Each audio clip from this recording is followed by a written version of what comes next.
હવે આપણે app check કરવા આવીએ તો આપણે એમાં કઈ બાબતો ધ્યાનમાં રાખીએ. સંકેત એક કરતી વખતે એ પણ એક ધ્યાનમાં રાખે બેઝિક સબરિંગ સપોર્ટિંગ અને સ્પેસિંગ તો સાઈડ પર આવે ત્યારે નીચેની ધ્યાન આવે.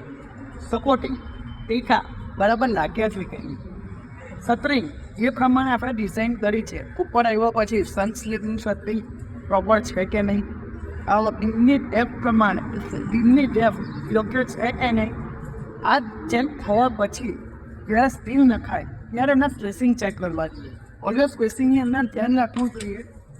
જે ડિઝાઇનની છે એ પ્રમાણે કોક ચેલ્સ મારેલા છે કે નહીં, એમ્ફોર્ડ પ્રમાણે સિરપના સ્પેસિંગ સેટ થયા છે કે નહીં.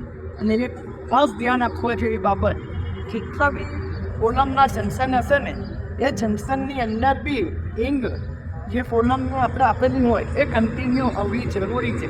ચેક કરી લેવી કે જંકશનની અંદર લિંક છે કે નહીં.